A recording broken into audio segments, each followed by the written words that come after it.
I like to be inquisitive.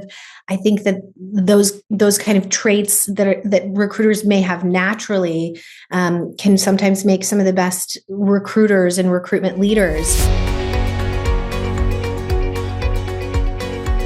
Welcome to the All in Recruitment podcast by Manatal, where we explore best practices, learnings, and trends with leaders in the recruitment space. If you like our content, please subscribe to our channels on YouTube and Spotify to stay tuned for our weekly episodes. I'm your host, Lydia, and with us this week is Brittany Zamani, founder and CEO of True Talent. Great to have you with us, Brittany. Thank you so much. I'm very excited to be here. Yeah, me too. So walk us through your experience in talent acquisition, Brittany, and what's the mission behind True Talent? Yes, thank you so much. So I've been in mostly technical recruiting, technical talent acquisition for 15 years. My first 5 years, I started in a technical recruiting agency where I really got a lot of wonderful education and training. I built my foundation there. And I spent the last 10 years working for recruiting for startups and Fortune 500 companies. Meta, PayPal, Apple were some of them. This has sort of been a dream of mine to kind of create and build out my own recruitment agency. Just sort of taking bits and pieces of everything I've learned all along the way and kind of incorporating it into an offering that is very customizable for my clients and also allows them to kind of tap into my network. So True Talent was born just recently and I'm very excited about Congratulations. it. Thank 2 you. months, was it? 2 months? Yes, about so. Yeah, 2 months. Very fresh. So what are some areas that you're looking at for True Talent at this stage? Yeah, I'm having a lot of fun just, really kind of learning and playing around with different tools. There's so many different AI tools and capabilities. There's a lot of, noise around video right now and a lot of really cool video editing tools. Canva has been my best friend, so learning Canva. So I'm just having a lot of fun kind of diving in and figuring out what will be my tool stack, what will work for certain areas, whether it's content or digital marketing, AI sourcing for candidate reach outs. I'm kind of creating different automated drip campaigns for client reach outs and business development. So right now, True Talent's really, we're sort of at the infancy stage where we're really kind of, figuring out what is going to work best for us and what that routine looks like in terms of technology. So going back to the bread and butter of it, in terms of sourcing, how do you find your candidates? What sort of sourcing channels work best for you? Yeah. I use quite a few. I've used many different tools in the past, and I think LinkedIn always ends up being kind of your main most success that I have as far as tooling goes. But I think what's great about LinkedIn is it's so robust. There's so many different ways to source. I think years ago, a lot of us were really sourcing in similar ways on LinkedIn, writing Boolean strings and sourcing based on industries or competitors, which is certainly something I still do. Now I really like to get scrappy and kind of in the weeds. And I think there's a lot of really good meat as far as like candidate information and learning about different types of talent through posts, through the newsfeed on LinkedIn. I actually scrape through posts. I scrape through comments. I scrape through kind of who's liking what, who's been laid off, who's looking for a job. I have friends that have worked with other people that have been laid off, and that sort of gives you some insight into that candidate and who's worked with who. So there's a lot of really interesting research and insight you can grab from just some of that activity that's right there live on your newsfeed. So I love to kind of scrape through that as a creative channel on LinkedIn. Interesting. In terms of recruiters, so what are some common mistakes? I mean, in your experience, really, what are some common mistakes that recruiters tend to make, and how can they go about avoiding them? Maybe even in terms of sourcing or reaching out to passive candidates? Yeah, this is a great question. I love talking about this. I spent the last 3 years, I spent the last 3 years leading very senior technical recruitment teams at both PayPal and at Meta.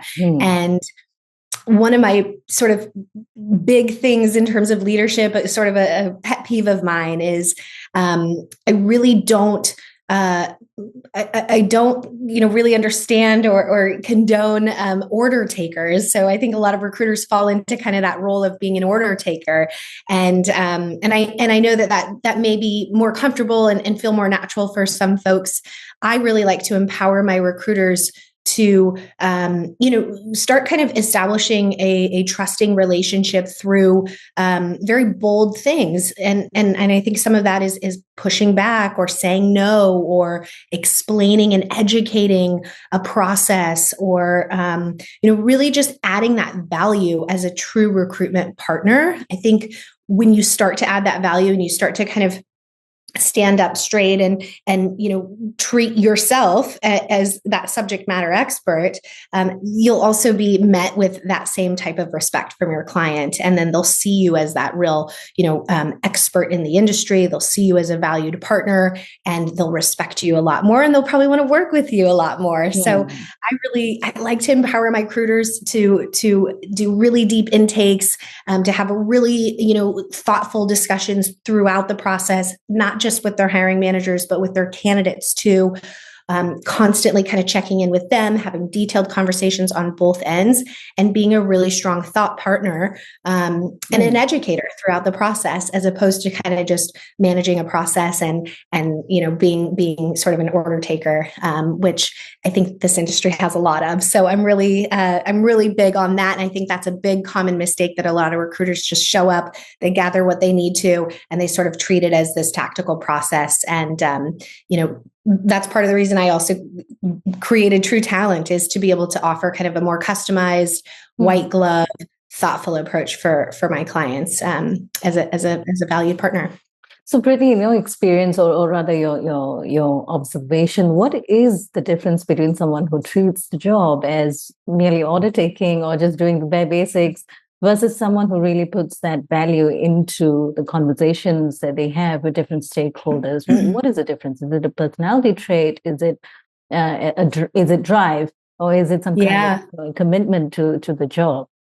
Yeah, I think that passion has to be there. I think that curiosity has to be within. And I think for me, I'm a really naturally curious person. I ask a lot of questions. I like to be inquisitive. I think that those kind of traits that recruiters may have naturally can sometimes make some of the best recruiters and recruitment leaders. I think, I think what's really, really important is understanding the driver behind this role. So why is this role open? And why is this an impact to the business? How is it impacting the business, right? Are we creating a product? Are we designing something? Are we launching something in a few months that we need to know about? I always want my recruiters to get that buy-in and know the true impact and the true value that this role has on the company, on the team, on whatever it may be. And I think when they have that passion, they have that buy-in, they can sort of sell that back to the candidate. And I think that creates just an entirely better experience for everyone. And so I don't know if that exists with every recruiter in every process. I think there are recruiters out there that sort of just take the job description, or they take the minimum requirements, right, and they work off of that. But I really like to kind of understand the full picture of how this position really, impacts the rest of the company. And I think that's really important. Now, moving on to clients, you've just set up True Talent. So, this would be an exciting time to go about finding your new clients, and you're talking about your campaigns, reaching out to new clients as well. So what's been your most effective channel when it comes to finding new clients? Or maybe even a method, really. Yeah, I think for me, being that I've been in this industry for 15 years, I've supported so many different types of leaders on the business side and the recruitment side and engineering. I wouldn't say they're necessarily new clients, but I think for me right now, I'm having fun reaching out to a lot of clients that I used to support 5 7, 10 years ago. And so either old hiring managers of mine or friends that I've recruited with that are now in engineering or they're now in product and they're hiring. A lot of people that I've known in the past are now starting businesses. They're founders or they're small business owners.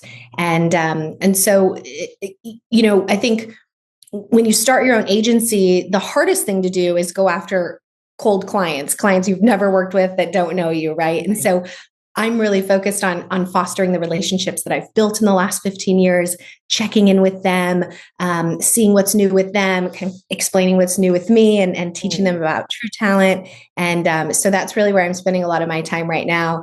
And then I think through that, I really network and meet people, and it's then easier to meet new clients who are a little bit more warm compared to someone who's has no idea who I am off of LinkedIn. Yeah. So your first major client for True Talent, for instance, was that an existing relationship, or how did you land that deal? Yes, thank you. I think I have to think. I have a few friends, a couple different friends who are small business owners. One who owns a traffic engineering business here in Austin. I have another friend that owns a digital marketing firm here in Austin. Both of them have come to me multiple times, as well as other people, over the last 3-5 years, and they've said, "Hey, I'm having the hardest time hiring. I can't find this talent for my team. I don't have time to recruit. I don't know what I'm doing. Can you help me? Can you hire for me? We need your help." And, I'm a mom of 3. I've always worked in corporate recruiting. So of course I said, "No, I don't have time to do that. I can't help you." And so after saying no for so many years, I realized, gosh, there really is a need for these startups and small businesses to have support when they don't, they can't kind of stand up their own recruiting team internally. And so my first few clients were really small business owners, friends that owned businesses that needed help hiring, didn't know how to hire, didn't even know some of the profiles they were hiring for. They knew my background from engineering, from supporting, different tech companies. And so I think just fostering those relationships and that's kind of how I got my first couple of clients is finally saying yes, I guess. And in terms, excuse me. So in terms of communicating ROI, is that a big deal when it comes to an existing relationships, or is there a very formal conversation when you talk about this ROI? How does that go about with your potential clients or even the clients that you know now? Yeah, definitely. I mean, I think this can be a bit of a saturated market, especially now. A lot of people are going out on their own, and it's really important to kind of explain how you're different and why you'll be different and what that ROI really looks like. I think for me, the ROI that I kind of explain, and I think it's pretty, you look at my background, people can see that when you're working with True Talent, you're working with us, you'll have access to our very deep and wide network. We've got a massive network across tech companies, across product, across engineering, various types of engineering. Another reason I stood up True Talent is because I have relationships with, in my opinion, some of the smartest, strongest talent out there. Some of the folks that I've hired in the past who are now, very senior level leaders who are hiring, or just folks that are in niche areas. When I was at Apple, I was recruiting, very specific procurement, raw materials type backgrounds, all the way up to, your most kind of general software Java engineer, all the way up to executive. So you'll get that kind of, I think that's a huge return on your investment is being able to have access to some really spectacular, smart product talent, engineering talent, supply chain talent that I can very quickly connect you with. And then I think for me, I can customize solutions that might be really specific to what you, your team, or your business needs. Whether it's kind of packaging together multiple roles that we hire for, or you're outsourcing your entire recruiting operations to me, or we're just filling a couple of roles, that are either executive search or a direct placement. I can kind of customize whatever it might be, make it mutually beneficial. So it's very personal, and you'll have kind of Your hand held throughout that whole process. Yeah. So in these conversations, I mean, in that whole relationship or that process of getting the whole the placements done, and just having that as a successful deal. What's been the most surprising feedback you've received from a client? And this will be anything in terms of the quality of the client or your service, etc. At this stage in True Talent. Yeah, I think I'm. You know, I've done this for so long, and yet, I guess I'm surprised to hear how many business owners or very senior leaders in business and tech and product who are not familiar with the recruitment process and different types of recruitment processes. And I think I have one example. I have a client who was really hesitant to work together because they were such a small company. They have, about 28 employees. And so their culture was really, really important to them. And and that's a lot of the case for a lot of my clients, right? Where they really, one bad hire can really make waves in a 28, 30 person company. So they almost didn't even want to outsource me kind of, interviewing or screening candidates for culture because it was that important to them. And so when I sat them down and kind of explained to them the process that I take on and how I can kind of take some of that knowledge transfer from them, and I can kind of be their stand-in and really screen in depth for things that are important like culture.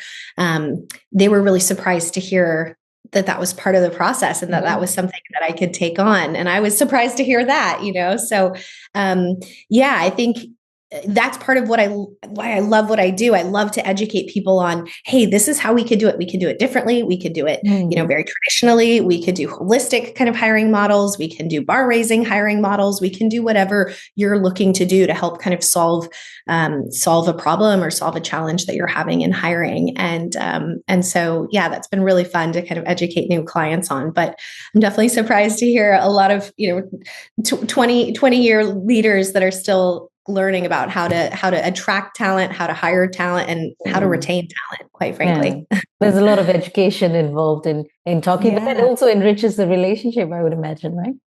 Absolutely. Yeah. It's been really fun for me. So finally, what advice would you give someone who is starting out in this space today, or maybe even starting out a new business in the recruitment space, Brittany? Yeah. Gosh, starting out in recruiting, I think can be so overwhelming. And I think you really have to be patient with yourself and give yourself a lot of grace to learn for years and years and years. It's going to take you when you first start out in recruiting to get to a place where you understand all the nuanced parts of the process, no matter what you're recruiting for, no matter what the skill sets are. And so just, if you're first starting out in talent acquisition or in recruiting, I would say really be patient with yourself and make friends with people who have been in it for a long time and just learn as much as you can from them and be really humble about that. I think starting an agency after, I'm like an old dog learning a new trick in a way, right? Like I've done it a certain way for so long and now I'm doing it my way, but all brand new. And so I have to give myself the same advice. I have to give myself grace. I have to be patient. It's going to take some time. But I think one tip I have for anyone else looking to go out on their own and starting their own firm, one thing that's been really helpful for me is listening to a lot of recruiting podcasts like this one and learning from other founders, learning from other recruiters and other leaders in the industry. I'm basically listening to at least 2 podcasts a day, every day. And that's been enormously helpful in my education around just starting a business, much less a recruiting agency. So I'd recommend podcasts all day long. Well, thank you so much, Brittany. I'm sure there'll be someone who's going to gain great insight from what you've shared, especially, transitioning from being in-house or having all those experiences and transferring that onto your own your own setup. So I'm sure there'll be someone who'll definitely be able to glean that kind of insight from you. So thanks a lot for your time and these insights. So for those listening in who might want to pick up a conversation with you or connect with you, where's the best place they can do so? Yeah, I'm everywhere. You can find me on LinkedIn, Brittany Zamani on LinkedIn. You can find True Talent, of course, on LinkedIn. You can visit our website. Our website is currently under construction. It should be back up in about 2 weeks. It's truetalentx.com, and all the information is right there. So let's connect. I'd love to chat with anyone who is maybe looking for a job or looking for some help scaling their team. Excellent. Thank you again, Brittany. It's such a pleasure to have you. And we have been in conversation with Brittany Zamani, founder and CEO of True Talent. Thank you for joining us. And remember to subscribe, stay tuned for more weekly episodes from All in Recruitment.